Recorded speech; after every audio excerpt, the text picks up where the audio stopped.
About Marketing is a podcast for business owners and leaders, produced by my dad, Steve Davis, and his colleague at Talked About Marketing, David Olney, in which they explore marketing through the lens of their own 4 Ps: person, principles, problems, and perspicacity.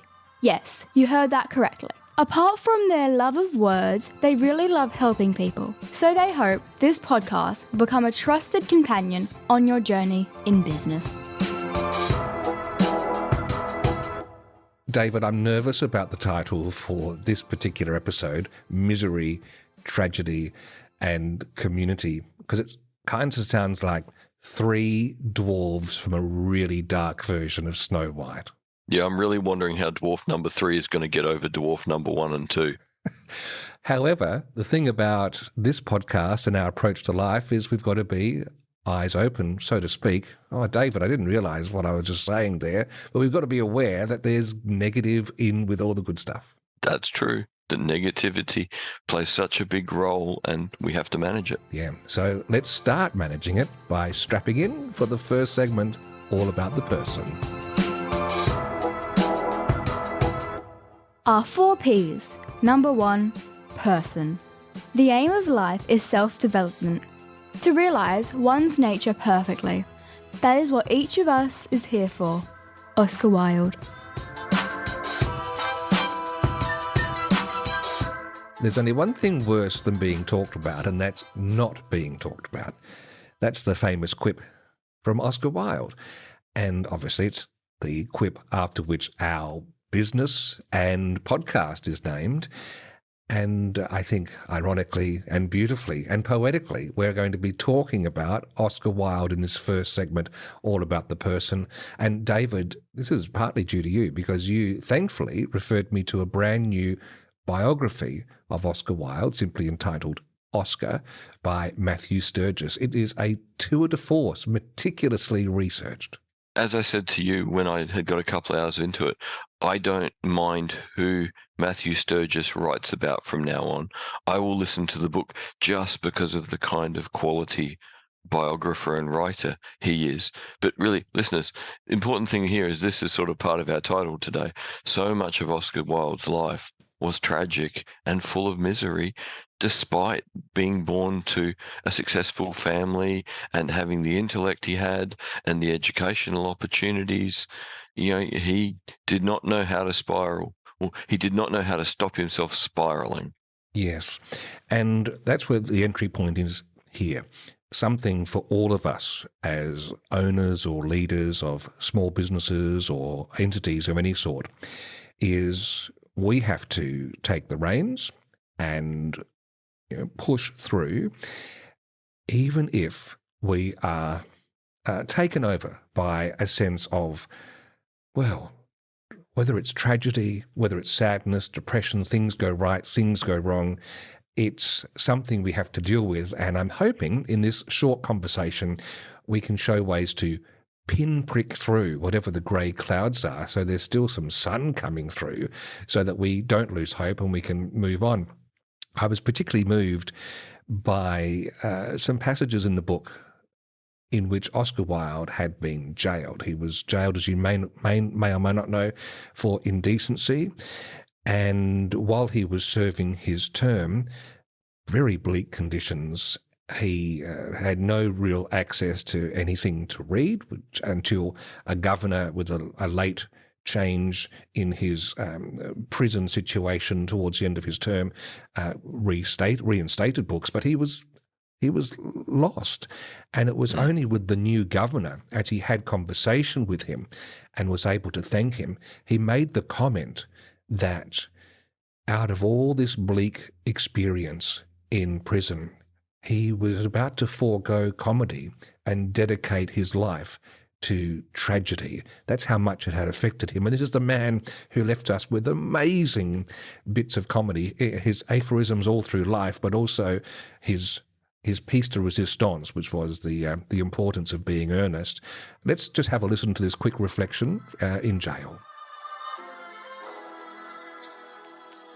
Wilde chose to believe that the improvement in his circumstances should be traced back to the Parisian production of Salome, which had obliged the government to accept that he was an artist of enduring and international repute. It was a base upon which to build. Frank Harris had assured him that he might find a regular outlet for his prose in the Saturday Review. There were projects he wanted to attempt. Comedy might have to be given up. "I have sworn solemnly to dedicate my life to tragedy," he informed Warder Martin. "If I write any more books, it will be to form a library of lamentations." So there's Oscar Wilde, and, everything is tragedy.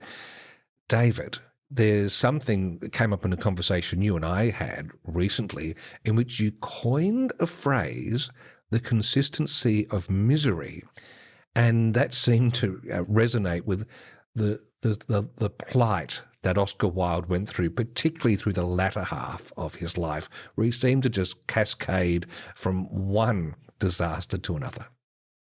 Yeah, it's a really interesting concept, and I came across it, when I was still working on my PhD. It's an idea from an American psychiatrist called William Glasser.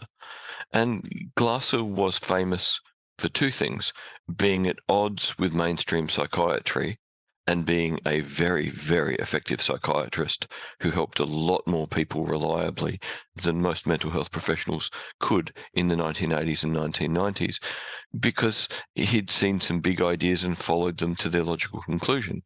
And one of the big things he realized with people is we can cope with a bad day if the bad day isn't much worse than the last bad day. So we can get used to the consistency of misery. And if you all think about it, you all know someone who, if something positive happens, they'll immediately say something negative as if they're preparing for everything to go wrong again. And for Glasser, this was the consistency of misery. You get used to the idea that, well, bad days don't get worse, they stay the same. So if I make every day that equal level of bad, as much as it's not lovely, lovely is rare and fragile and gets my hopes up.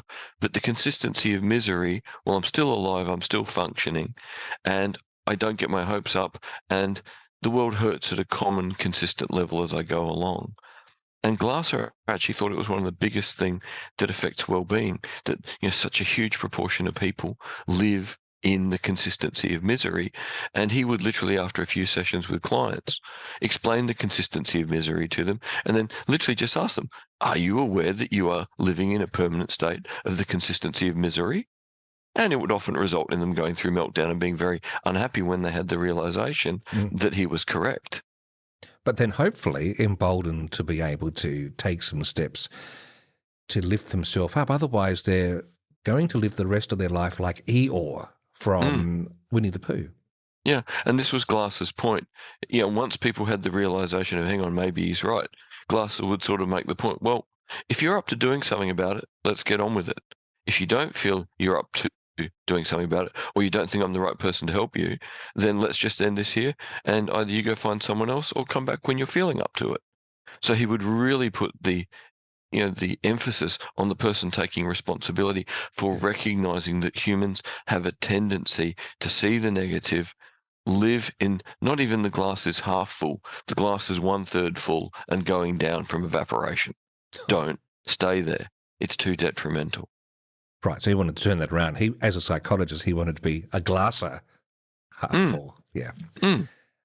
It's interesting because having heard that, my eyes then pricked up as I saw different things whip past me in the social media stream. One of them was Emanuel from Flinders Run.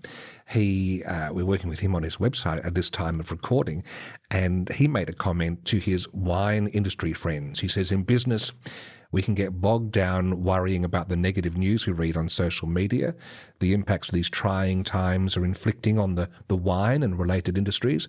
But in amongst the doom and gloom, there are shining stories surfacing. It's important as a business owner to take the time to reflect on your work and celebrate the wins, no matter the size, big or small.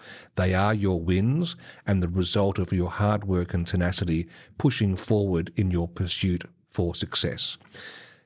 Would it be right to say Glasser would approve this style of thinking? Because it's not just him alone. I've heard lots of different people. We're reading a book at the moment called The Decisive Mind, and makes a point of acknowledging those little triumphs you have along the way, a little bit of reward. So Emanuel seems to be bottling that. He's very much tapping into something that, lots of people have thought about, and it's something, sort of, listeners, that's useful for anyone who wants to, try and counter negativity. And what positive psychologists, and it is a whole discipline now, have told us is that for every negative you encounter, it takes 3 positive things to counter the negative. So don't, doom scroll on social media, because it takes so much positive to counter it. And a really big tool in positive psychology for making sure you see the positive in the world is, last thing before you go to bed at night, piece of paper and a pencil, write down in 3 sentences what went well and why. 3 instances of what went well and why. And it doesn't matter if you did it, the world did it, another person was kind. You just want to capture at the end of every day 3 little things that went well and why. And if that's the last thing in your head, that counters the negatives of the day more effectively. And if you need to in the morning, look over at it and remind yourself that's how your day ended, with 3 positives. To remind yourself to look for the positives rather than to just get lost in the negatives, as the day goes on.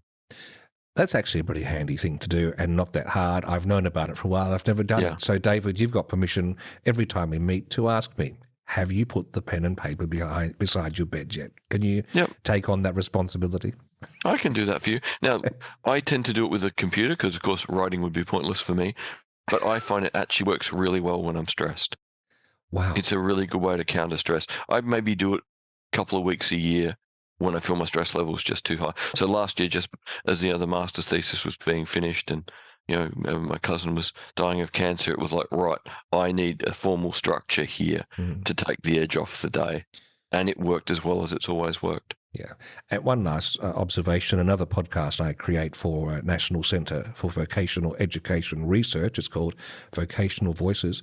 We recorded one for National Skills Week, and one of the speakers was saying, when you see figures come out for industry, they might say, hospitality jobs, they're disappearing. He said, remember, they're talking at a macro average level. Within that sector, there are still new jobs being advertised.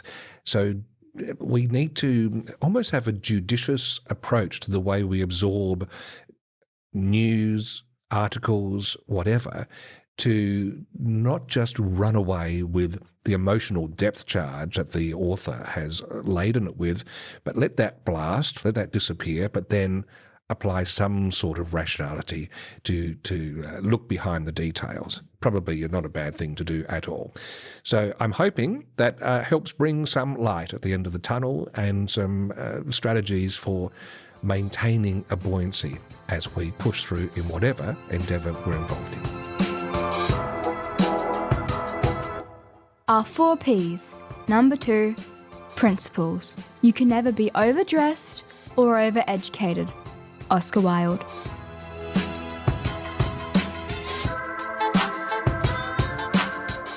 In the principles segment, I want to reflect again. We have mentioned him once in the past, Owen Eastwood, and his book about community. Again, another book he recommended to me, David, that is absolute gold out there, and not one I would have necessarily picked off the tree.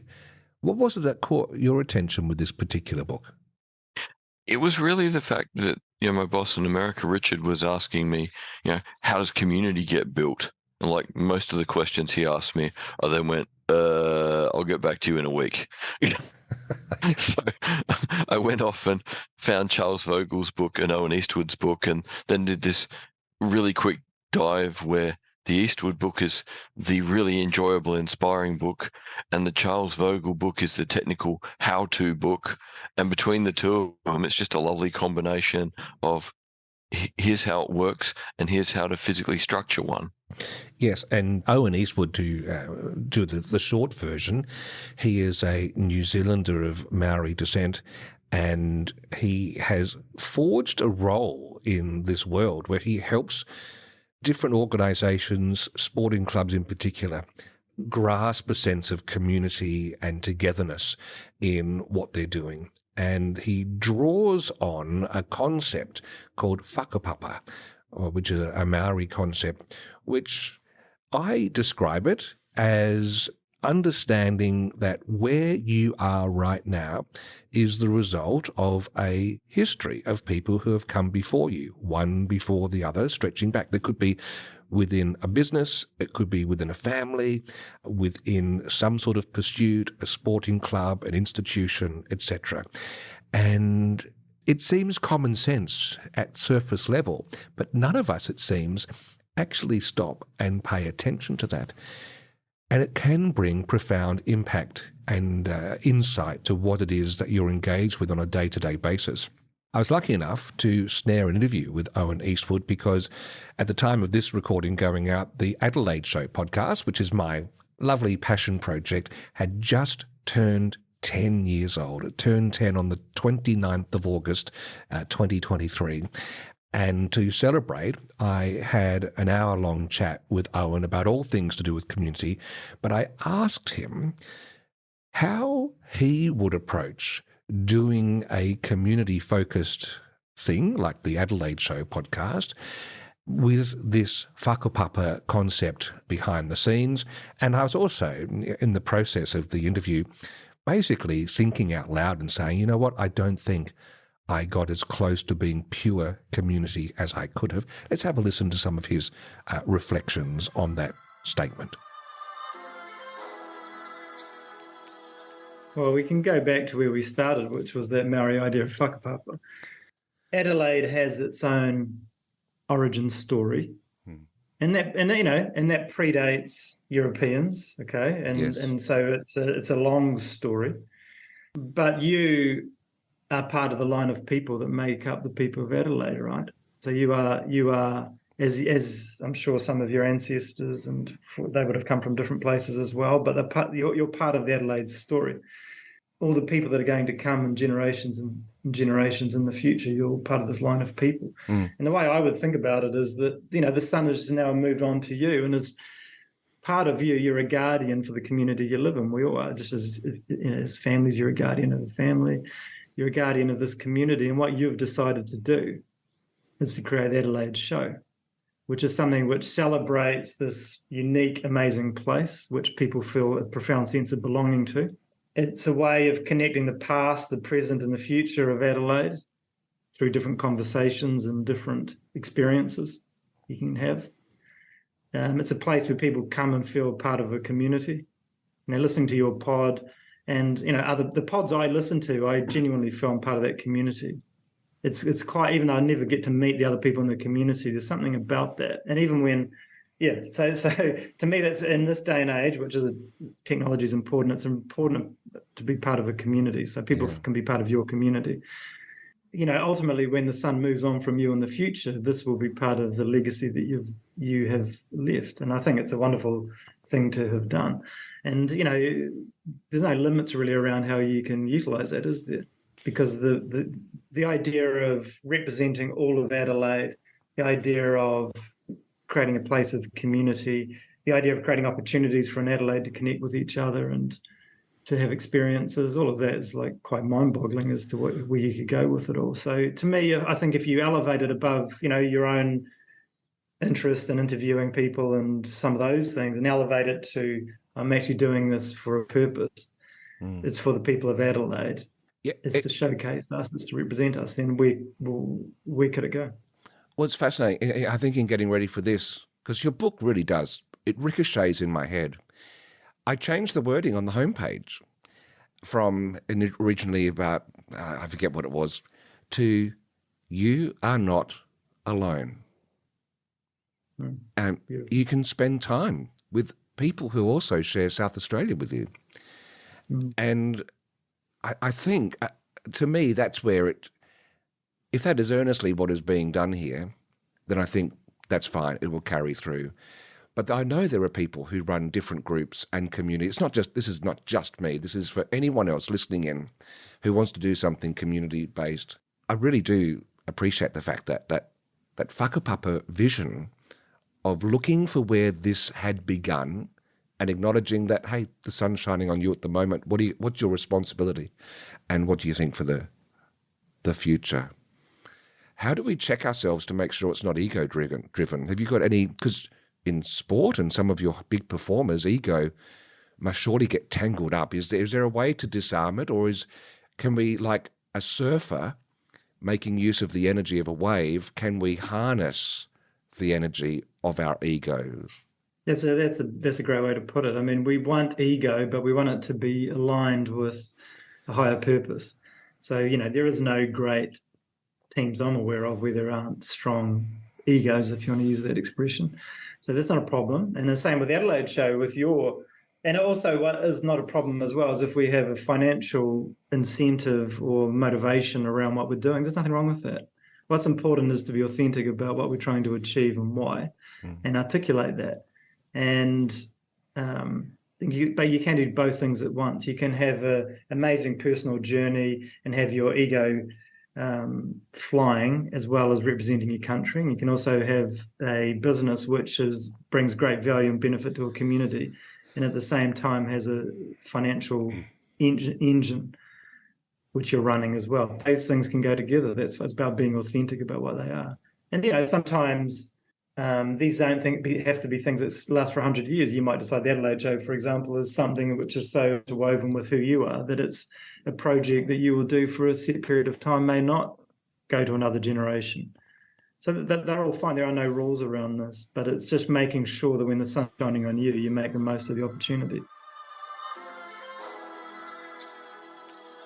All right. So he was very generous in his comments there, but I think from the reason I wanted to bring it up in this conversation, David, is, and this has come up with different conversations I've had recently, you can go through the motions of whatever enterprise or activity you're engaged in.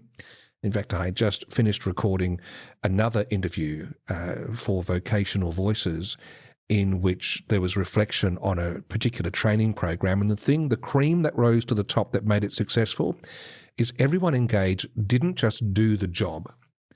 They tapped into the spirit of what was trying to be achieved. They dug deeper. They actually crafted meaning out of what could have just been purely transactional.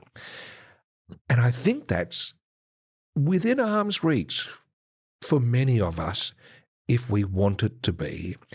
Would that be a good takeaway from Owen Eastwood's work, David? I think a great way to combine, your experience with that, conversation you were talking about there, and with Owen's work is you don't find meaning, you make it. You don't find community, you make it. And in both cases, if you connect to other people who've already made meaning or made community, when you join, you don't passively join what they've already done. You have to add something to it because it's now different because you're involved. So it's always a case of, not just turning up. I remember reading a great book about resilience that made the argument optimism is important, but it has to be active optimism. Passively hoping things will be okay doesn't work. You have to actively make them okay. And I think meaning and community are much the same. Passively waiting to find meaning and community, well, it'll just, go past you on the road. Why would the road train stop for you if you haven't got your arm out waving? You have to actively be seeking to join in and contribute. And, the NCVER sort of perspective really captures that very well, getting people involved in doing things that are meaningful. And interestingly, the project that I talked about there was working with Aboriginal and Torres Strait Islander health workers, and everyone involved had to take the approach of having yarn time and reflection time. And so I think I can't help but want to see that there's something from that ancient culture of Aboriginal and Torres Strait Islanders, Maori culture, that perhaps our Western culture hasn't quite got the roots as deep as, or if they are, we don't pay attention to them. Am I being overly romantic on that, or can you see there is something there?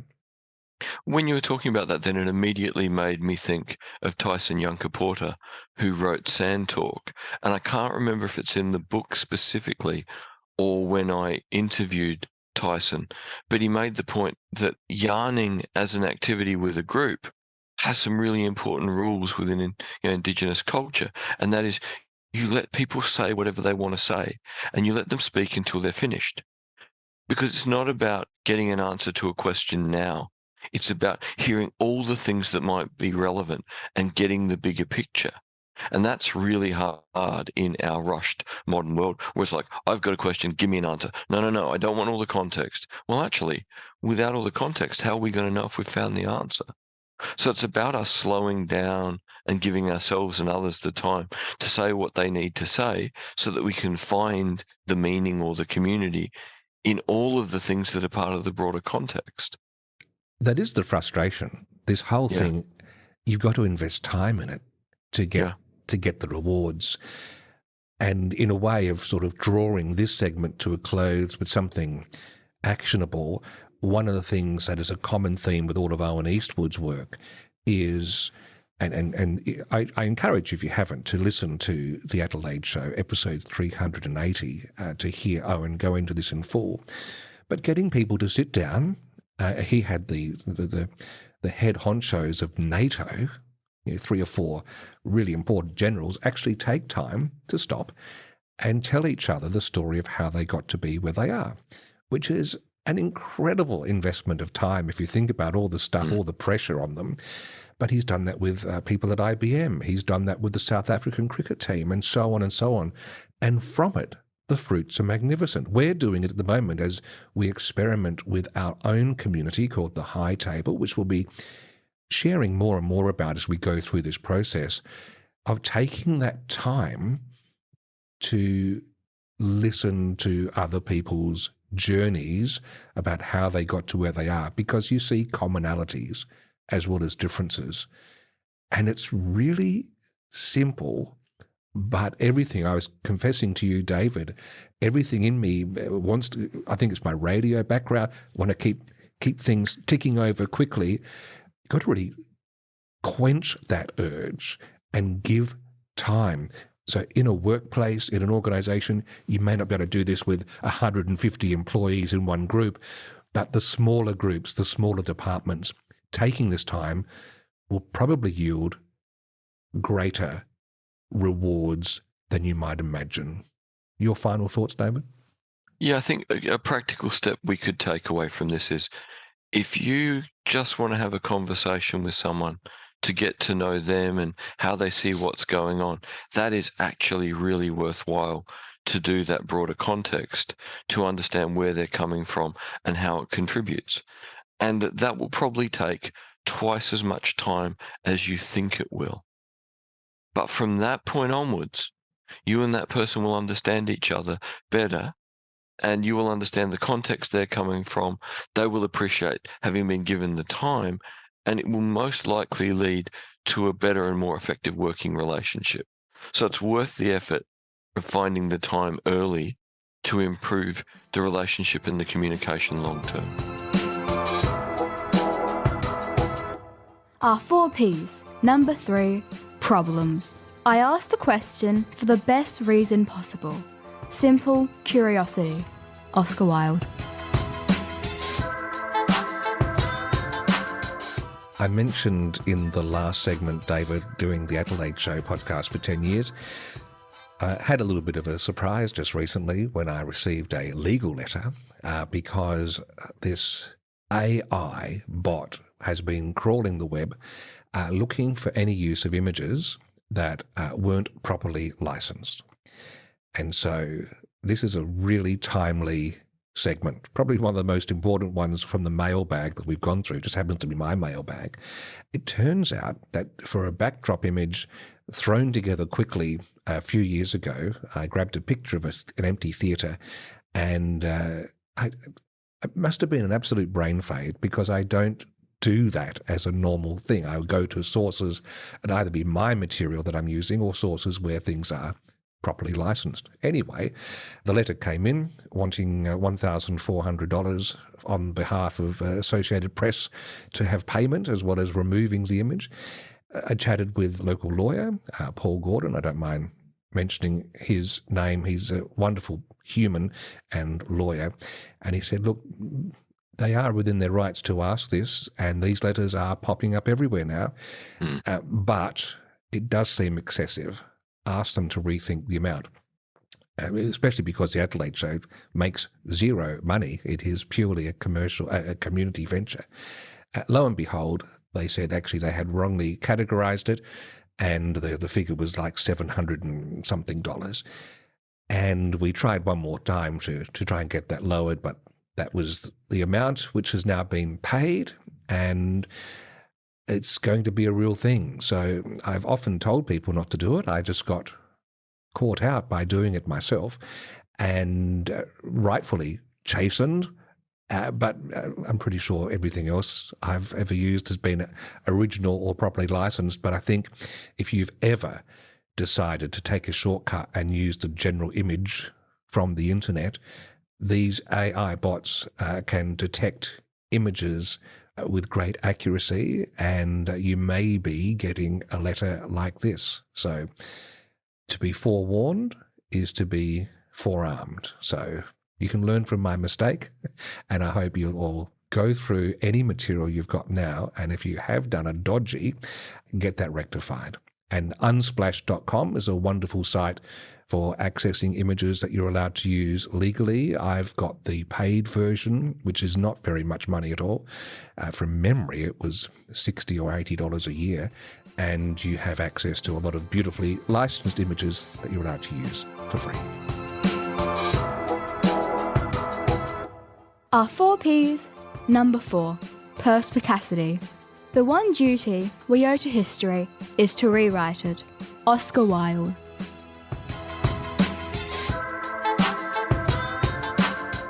We still live in the Sandler submarine. Hello, David. I'm trying not to laugh aloud because I don't want to make the editing difficult for Tim. So Perspicacity, where we think about our thinking, we reflect on things. We have dedicated this segment, this series, to the wonderful book by David Sandler. You can't teach a kid to ride a bicycle in a seminar. And it's his approach to sales. If you haven't listened to episodes 1 and 2 of Series 3, please go back and listen to them first to put this into context. Because one of the things he developed was this Sandler Submarine, a 7-step process in approaching the realm of sales in a methodical and psychologically sound process. We looked at part 1 last episode. Part 2 is called the upfront contract. So we've built rapport now, and now it's about dealing with our client and setting the terms of an upfront contract. What does that mean, David? I think I'll give a description here first, because this is something all of us will have been experienced. We are going to talk to a client or a potential client. The client that we already have, maybe an upsell, the potential client, the first purchase of our services or product. And we can just tell they're tense, and they're waiting for us to snare them. And we wonder why they're feeling that way, because we try not to behave like that. But if you really think how many times you've interacted with a salesperson and they've tried to snare you, or they've tried to have the ha-ha moment and capture you, get your leg in your wallet and checkbook, trapped in a bear trap. And Sandler realized the best way to get around this was to lay out what we're going to talk about today, what we can both expect to achieve, that it's okay to ask questions, that it's okay to say, this isn't going well, I don't understand, I want us to go back to first principles, and to have an idea where we're going to be at the end of our meeting, so that nothing is an ambush, nothing is dangerous, nothing is too confronting. And he called this whole process the upfront contract. And it's a disarmingly simple concept at one level, because it's just common sense. It's just something in the dance of sales that isn't named typically. My feeling is everyone should do upfront contracts as often as possible when there's any chance that the conversation they're going to have with someone could be misunderstood or could lead to unnecessary tension that is then going to have an emotional impact on both people. Why not just spend 30 seconds laying out what you'd like to talk about and letting the other person know they can ask questions at any point, and it's totally okay to say if they're not sure what's going on, what it means, or they feel uncomfortable. David, in his own words, wasn't a born salesperson. And he was trying to figure out, how do I survive in this world where I don't understand the rules and I wasn't brought up in a sales household? And so what he did out of self-protection is he ran into problems maybe like any other salesperson. He would show up in an hour call and he was moving, it was going well. Prospect would look at their watch 25 minutes into it and said, hey, David, this sounds really interesting, but could you put what you said in writing, because we've got a lot of fires today, we're going to have to cut it short.